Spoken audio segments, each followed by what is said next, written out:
Les âmes ont besoin de délivrance. Les âmes ont besoin de vérité. Gloire à Dieu. Les âmes ont besoin de vérité. Les âmes ont besoin de vérité. Les âmes ont besoin de vérité. Il y a un certain enseignement qui est régulièrement sur le net fait par certains serviteurs de Dieu. Je pense que c'est parce que il y a un problème de compréhension. Mais il faut que les gens comprennent. Parce que très souvent, quand on dit, quand certaines servantes, ou alors certaines sœurs, ou alors certains frères, dans ces églises, veulent venir pour leur délivrance, le pasteur leur dira, un chrétien n'a pas besoin de délivrance. C'est vrai qu'un chrétien n'a pas besoin de délivrance. Acclame pour cela.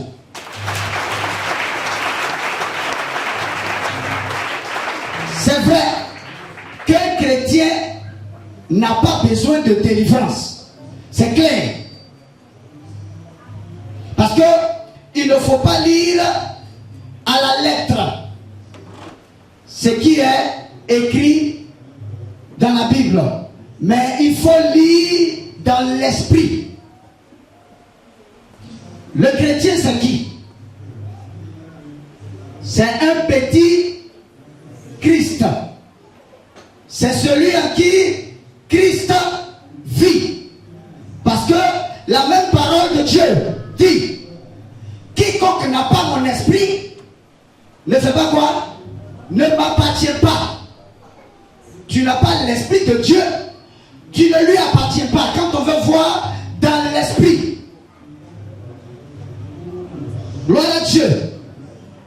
Gloire à Dieu. Quand Christ nous a franchis, nous sommes réellement quoi? Libres. Est-ce que Christ peut nous affranchir et nous étant enchaînés?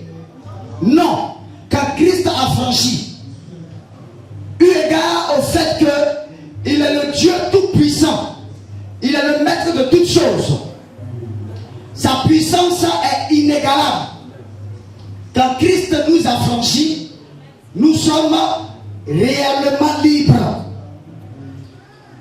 On dira, le chrétien, c'est celui qui a accepté Jésus.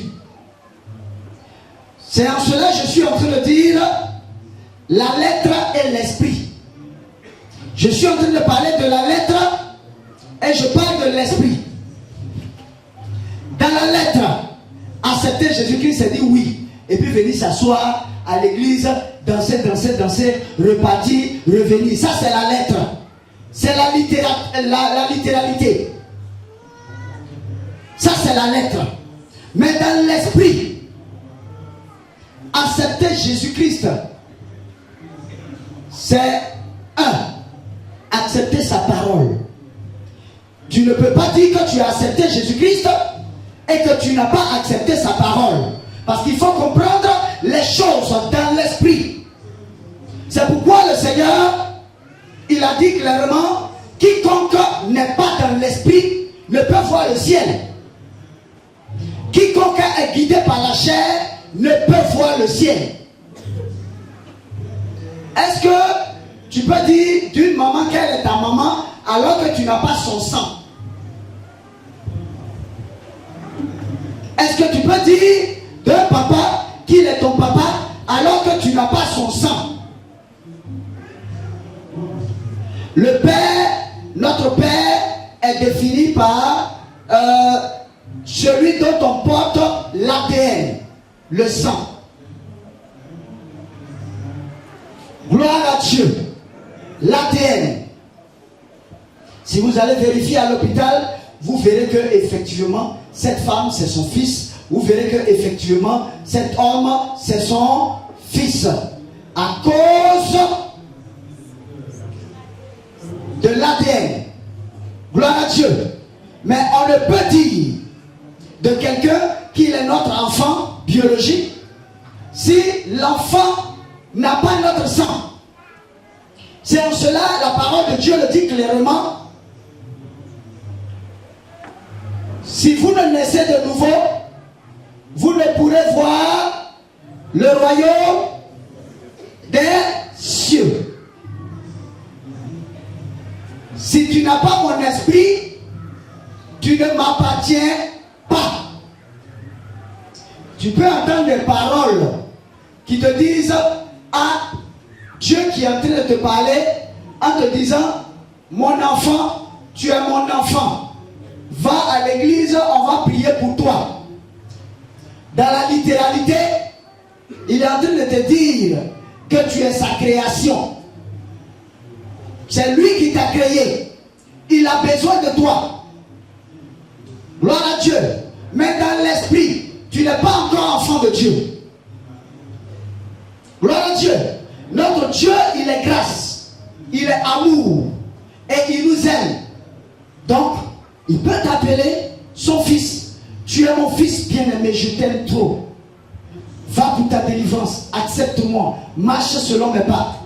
Si tu ne marches pas selon les pas du Seigneur, qu'est-ce qui va advenir? Qu'est-ce qui va se passer? Tu ne pourras pas aller au ciel. Alors que les vrais chrétiens, ils sont, leur place, c'est où ça? C'est le ciel. Donc, il ne faut pas comprendre la parole de Dieu dans la littérature. Il faut comprendre la parole de Dieu dans l'esprit. Accepter Jésus-Christ, c'est accepter sa parole. 1. 2. Accepter Jésus-Christ, c'est accepter qu'on est pécheur. Ça dit, on se regarde. On accepte qu'on est pécheur.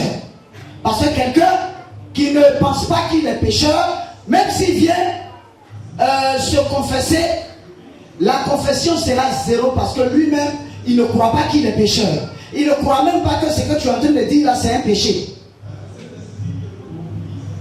Gloire à Dieu. Accepter Jésus-Christ, c'est se revoir. Je suis pécheur. Accepter Jésus-Christ, c'est en toi confesser ses péchés. Mais après avoir confessé ses péchés, ce n'est pas fini. Il faut renoncer véritablement au péché et clairement au péché. Tu peux dire, tu peux te confesser, mais si tu n'as pas renoncé dans ton âme, c'est zéro. Tu peux le dire de ta bouche, mais dans l'esprit, c'est zéro. Parce que Dieu voit nos cœurs. Dieu voit la pureté de nos âmes. Dieu regarde la pureté de nos pensées. Parce que lui-même, il est pur. Si, pendant que tu viens pour la délivrance, tu as une idée arrière que tu n'es pas disposé, tu ne pourras pas avoir ta délivrance totale. Je vous dis ça clairement. On s'approche de Dieu comme un enfant. Si tu ne t'approches pas de Dieu comme un enfant, tu ne pourras jamais voir le ciel. Gloire à Dieu. La parole de Dieu le dit clairement. Si tu n'es pas comme un enfant, tu ne pourras jamais aller au ciel. Parce que la parole de Dieu a besoin de la disposition des enfants. De la disposition d'un enfant. Et j'ai eu à expliquer ici, un enfant, c'est quelqu'un qui ne sait rien, qui apprend de ses parents. Un enfant, c'est quelqu'un qui n'est pas enflé d'orgueil. Un enfant, c'est quelqu'un qui sait accepter les réprimandes. Qui sait accepter qu'on lui dise mon petit, si tu continues, je te punis. Et puis il est d'accord pour cette punition parce que il est d'accord pour cette punition quand il n'est pas dans la volonté de son père. Et puis il avance dans l'amour. Un enfant n'est pas rancunier. Un enfant n'est pas gonflé. Un enfant, il est simple. Il est doux. Il est tempérant. il est simple. Il aime son papa, quel que soit ce que son papa est, quel que soit ce que son papa lui a fait hier, même si son papa l'a giflé, même si son papa, hier, n'ayant pas l'argent, n'a pas eu de quoi aller nourrir, mais son papa, c'est son papa. Il ne faut pas parler mal de son papa, il ne faut pas parler mal de sa maman. Je ne parle pas des enfants qui sont ratés. Je parle des vrais enfants.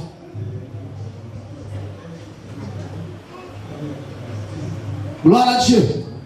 Voilà. Dieu nous veut purs. Quand on vient vers Dieu, Seigneur, pardon. Mon Dieu, c'est toi qui m'as créé. J'ai été faux devant toi. Je te demande pardon. Même en larmes. Je te demande pardon. Je veux revenir à toi. Je veux revenir à toi. Mais en le disant, que ce ne soit pas ta bouche, que ça se fasse par le cœur. Gloire à Dieu.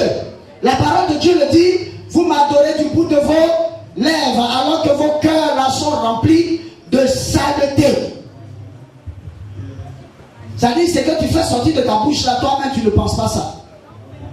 Parce que quand la situation se présente, tu deviens tout sauf chrétien.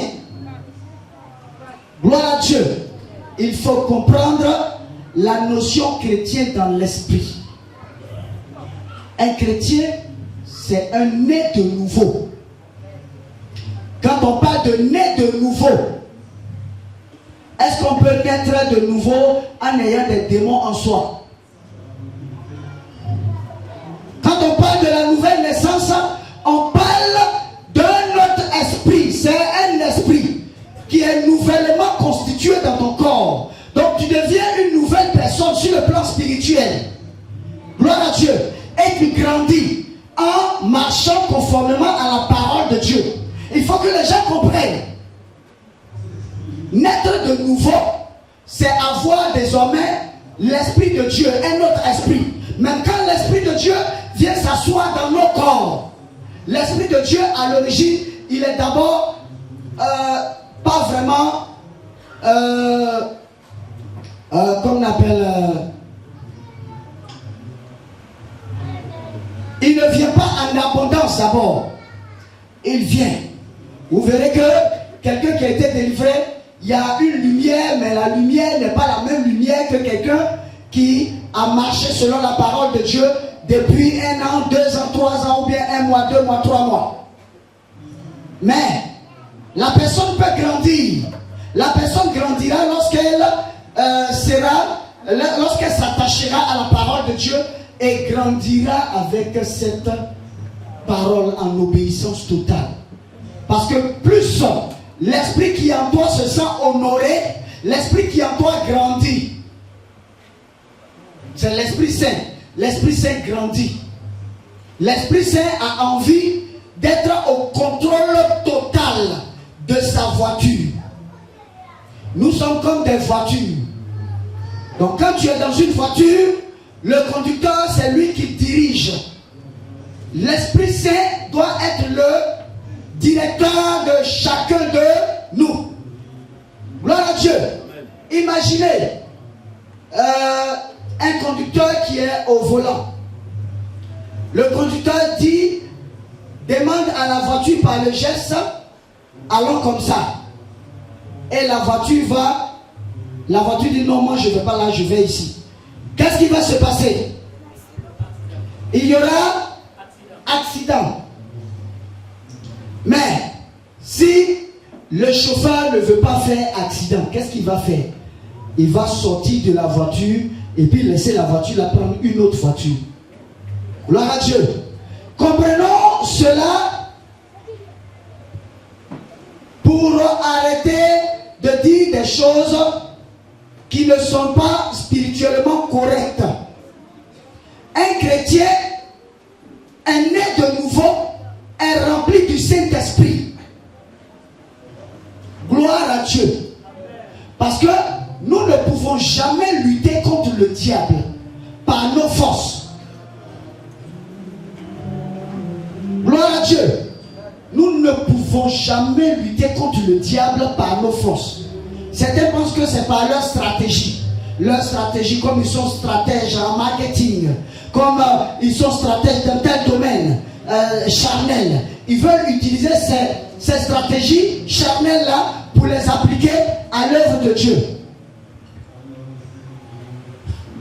Si vous décidez d'appliquer une stratégie, certes, la stratégie peut être dans l'esprit correct, on applique. Mais si dans l'esprit, on monte dans l'esprit avec cette stratégie et que Dieu n'est pas d'accord, on détache la stratégie et puis on suit les directives du Seigneur.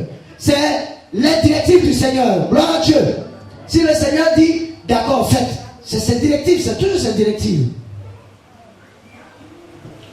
Il y a, je pense, 3 ans, ou 2 ans et demi, je pense 3 ans, il y a un fidèle qui était avec nous et qui était stratège en planification. Il est venu à mon bureau, il me dit, homme de Dieu, je pense que on gaspille trop de balles. On envoie des églises là. Bon, on avait déjà ouvert Togo. Je pense qu'on était en train d'annoncer l'ouverture du Togo. Voilà. On avait déjà ouvert Saint-Fra. On était en train d'annoncer l'ouverture du Togo. Il est venu à mon bureau pour me convaincre que on doit d'abord s'occuper d'ici là d'abord avant de commencer là-bas. Il a parlé, il a donné sa stratégie, qu'il peut faire une stratégie sur 4 ans, 5 ans. Comment l'église va évoluer? Qu'est-ce qu'on va avoir? Qu'est-ce qu'on va mettre? Qu'est-ce qu'on va laisser à la caisse pour que les choses avancent? Il a fini de parler. Je l'ai regardé, je lui ai dit, nous on marche par l'esprit. Amen.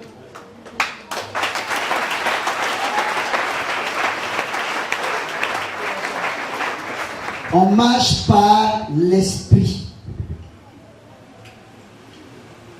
Il a voulu expliquer, j'ai dit non. Vous savez, Dieu, il pourvoit toujours. Quand il donne une directive, il pourvoit toujours.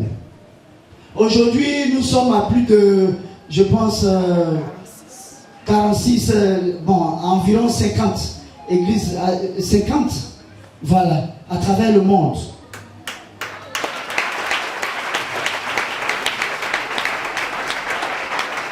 En moins de 3 ans. En moins de 2 ans. En moins de 2 ans. Donc, si tu n'es pas dans l'esprit, tu ne peux pas comprendre. Tu ne peux jamais comprendre. Gloire à Dieu. Et en moins de combien de mois, depuis janvier, ça fait combien de mois? 4 mois, 5. En moins de 5 mois, le Seigneur a permis l'établissement de plusieurs églises. Plusieurs. Gloire à Dieu. C'est par l'esprit. Si tu veux calculer avec Dieu, tu es en train de travailler par la chair. Mais un enfant de Dieu, il jette son pain sur les eaux. Et plus tard, il va faire quoi? Retrouver le pain. Il jette.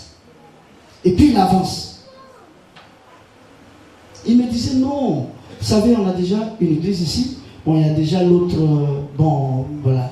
Essayons. On va faire une planification. C'est-à-dire peut-être chaque 4 ans, on va ouvrir une autre église. 4 autres années, on ouvre une autre église. Si je voulais suivre ces stratégies, c'est un enseignant en marketing, un enseignant en stratégie d'administration. Gloire à Dieu. L'œuvre de Dieu n'est point de la stratégie des hommes.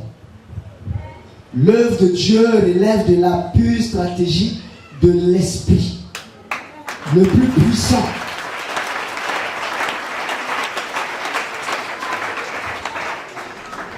Pour revenir à ce que je disais tout à l'heure, il y a accepter la parole. Accepter Jésus-Christ, c'est accepter d'abord sa parole. Accepter qu'on est pécheur. C'est quand tu acceptes que tu es pécheur. Pourquoi est-ce que le Seigneur Jésus-Christ dit dans sa parole, venez à moi, vous tous qui êtes fatigués et chargés. Je vous donnerai du repos. Pourquoi est-ce qu'il n'a pas dit, venez à moi, vous tous, venez à moi, je vais vous donner du repos. Vous savez, l'homme est tellement difficile que ce qui amène l'homme véritablement à accepter le Seigneur Jésus-Christ, c'est quand il est fatigué et puis il est chargé. Imaginez-vous qu'il y a une épidémie qui tue sur le champ. Peut-être imaginez-vous un cas. On a pris un peu coronavirus où des parents même chassaient leurs enfants parce qu'il a le corona. Donc on l'interne. Tu vois que ton papa même, il était capable de t'interner ailleurs. Tellement il n'y a aucune vie dans l'homme. Mais ce que je veux dire, c'est quand l'homme se sent menacé qu'il commence à dire Jésus. Et s'il n'est pas vraiment menacé, il va dire Jésus aujourd'hui et puis demain il va dire autre chose. Donc, ce qu'il faut pour l'homme, c'est d'être fatigué. C'est pas fini. Et puis d'être chargé. Sinon, il ne va jamais accepter. Regardez les riches, ceux qui ont l'argent, ceux qui ont les grosses voitures. Actuellement, c'est le petit café, les enfants doivent aller à la plage. Voilà, je dois faire les vacances, on doit sortir, aller visiter un parent, aller à Bassam, aller à San Pedro, à Assini, aller voir la mer. C'est-à-dire que tu peux payer facilement 10 millions pour aller voir la mer. 10 millions. Certains préfèrent payer peut-être des vacances à Miami, des vacances de 50 millions, 100 millions, alors qu'il y a des femmes qui sont à côté là, qui souffrent, qui n'arrivent même pas à manger. Les 2 repas même de la journée là, elles n'arrivent pas à manger, ça ne va pas. Tu es là, tu les regardes et puis tu t'en fous de ça. Tu es insensible. Mais c'est ton petit confort là. Il faut voir le même riche avoir des problèmes ou alors voir ses activités dégringoler. Le riche là va venir pleurer ici pour sa délivrance. Je vais donner juste un petit exemple que je donne souvent à la formation. Il y a un papa qui est venu, un frère qui est venu à mon bureau quand on était encore à Saint-Viateur. Il est venu, c'est un directeur d'entreprise. Il est venu, il s'est agenouillé. Non, non, pas, excusez-moi. Il ne s'est pas agenouillé. Il est venu, il s'est assis. Il était juste devant moi. Et il me dit, homme de Dieu, que le Seigneur vous bénisse, que sa grâce se repose sur vous. En fait, votre église, là, je peux la construire. Hein. Voilà, je peux construire une très grande église. Il n'y a pas de problème. Mais il faut dire que mes affaires ont commencé à dégringoler. Ça veut dire que ça ne va plus. Tout est en train de tomber. C'est tombé même. Il n'a plus de clients. Rien. Il est même au bord de la faillite. Il m'a dit, bon, priez, hein. Si vous priez que ça se débloque dans les jours à venir, je vous donne votre part. Je lui ai dit,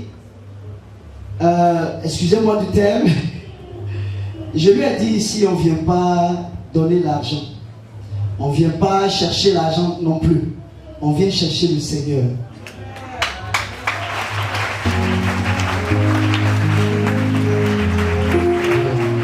Je lui ai dit ici, là, on vient chercher le Seigneur. C'est combien? C'est payant? Je dis c'est gratuit, totalement. C'est payant? Non. On vient chercher le Seigneur. Et donc, voici ce que le Seigneur veut. Comment est-ce que le Seigneur veut qu'on marche désormais? Voici. Il m'a demandé, je dois faire combien de jours de jeûne sec? Je dis 7 jours. Sec. À sec. Il m'a dit, d'accord, je vais réfléchir. Je pars et puis, bon, je vais voir. Il est sorti, il est parti, et puis, moins de 2 heures après, il revient. Il est venu, je lui ai dit, tu es déjà venu? Il dit, ah ok, je viens d'arriver, je commence mon jeûne demain. Et il m'a dit, je voulais voir s'il y a Dieu ici. Gloire à Dieu. Voilà. S'il y a Dieu ici. Il a fait les 7 jours de jeûne. Il a fermé son portable et il a fait les 7 jours de jeûne. On a prié pour sa délivrance. Et le Seigneur l'a délivré.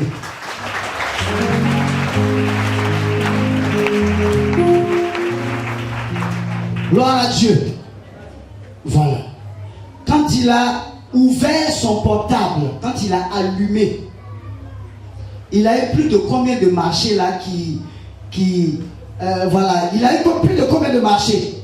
Il est venu à mon bureau. Ah, homme de Dieu, les gens m'ont envoyé, les marchés là, c'est ouvert maintenant, c'est ouvert. Je lui ai dit, gloire soit rendue au Seigneur.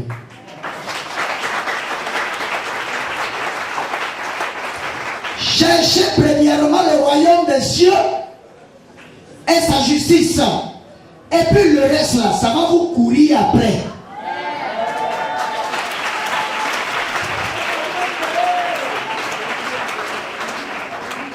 Imaginez-vous, il n'a pas été délivré des liens. On prie pour lui. Bon, Dieu lui fait la grâce d'avoir des ouvertures. Mais le problème demeure toujours. C'est-à-dire les serpents qui avalent son argent sont encore dans son corps. Les mêmes causes produisent les mêmes effets. Donc même pour le mariage, il faut passer par une délivrance. Pour avoir l'argent, il faut passer par une délivrance. Pour aller voyager, il faut passer par une délivrance. Gloire à Dieu. Parce que s'il y a des esprits qui te tiennent en captivité, c'est parce que tu n'es pas encore délivré. Si tu es délivré, le Seigneur te donne selon sa volonté. Gloire à Dieu.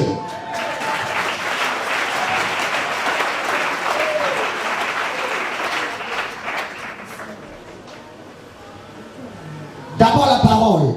Reconnaître les pécheurs. Confesser ses péchés. Abandonner les péchés. Renoncer au péché. Totalement. Pas de façon orale, mais de façon interne et totale. Parce que nous venons vers le Dieu de lumière. Donc si nous venons avec les ténèbres c'est le mensonge, le vol, la méchanceté, les mauvaises pensées, l'hypocrisie. Donc on ne peut pas venir vers la lumière avec des ténèbres en soi, toujours existants. Donc nous venons totalement.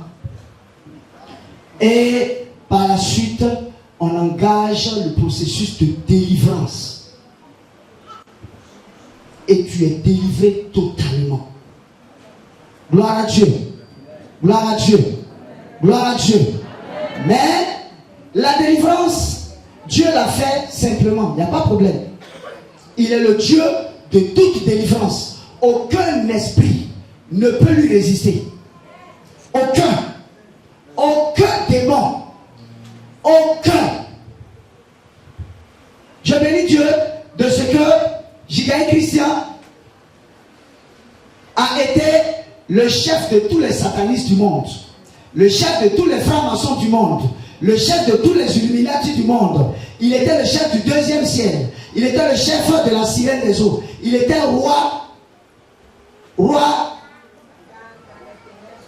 il était roi de tous les satanistes, de tous les démons. Il était le chef du 2e ciel.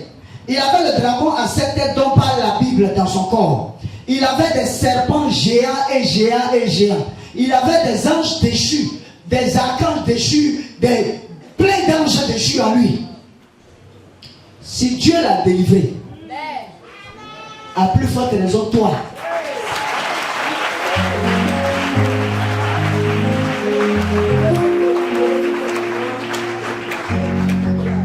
Voilà. Donc, passez par la délivrance. La délivrance, c'est pas juste démon, pardon, il faut sortir. Démon, pardon, sors. La délivrance, c'est par la puissance et le feu. Tu veux pas, sors de ce corps-là maintenant. Gloire à Dieu. Et puis il est obligé d'obéir parce que au nom de Jésus-Christ, tout genou fléchit. Tu ne peux pas ne pas fléchir les genoux. Gloire à Dieu. Voilà. Que le Seigneur soit béni. Après cela, il y a le suivi spirituel. Il y a maintenant la conversion. Puisque le Saint-Esprit est en toi, le Saint-Esprit t'aide à être un véritable converti. La conversion, c'est le changement d'un état à un autre. Vous voyez, quand on dit 1 kg égale à combien de grammes, c'est égal à 1000 grammes. 1 n'est pas égal à 1000. Gloire à Dieu. Donc, c'est le changement d'état. Au début, quand tu es délivré, il y a encore quelques petites résistances de caractère que tu avais, mais Dieu nettoie et te rend exemplaire. Gloire à Dieu. En cela, tu es un chrétien accompli. Gloire à Dieu. Gloire à Dieu. Qu'on comprenne la notion de chrétien. Parce que si tu te fais appeler chrétien, que tu n'es pas appelé à aller au ciel, tu te fais appeler chrétien pour rien. Je ne sais pas si on se comprend. Voilà. C'est en cela même quand le Saint-Esprit prend le contrôle de ta vie, si tu commences à faire des choses qui ne le glorifient pas, le Saint-Esprit s'attriste. Et puis le Saint-Esprit te quitte. Parce que le Saint-Esprit est dans un corps pour que le corps l'honore. Honorer le Saint-Esprit, c'est marcher selon les prescriptions du Saint-Esprit, selon la parole de Dieu, la Bible.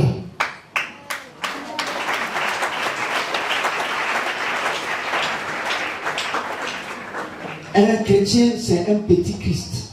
Quand tu es chrétien, tu n'as pas besoin de frapper ta poitrine dans ton quartier, je suis chrétien. Par ton caractère, on voit que tu es chrétien. Et même tu vas voir que s'il y a des litiges dans le quartier, c'est toi qu'on va appeler parce que on a vu en toi une lumière. C'est-à-dire, on a vu en toi un exemple.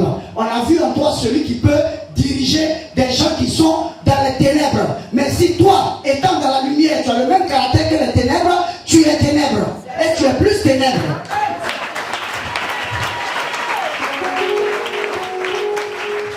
Gloire à Dieu. Que le Seigneur soit béni. On va revenir dessus. Que le Seigneur nous bénisse.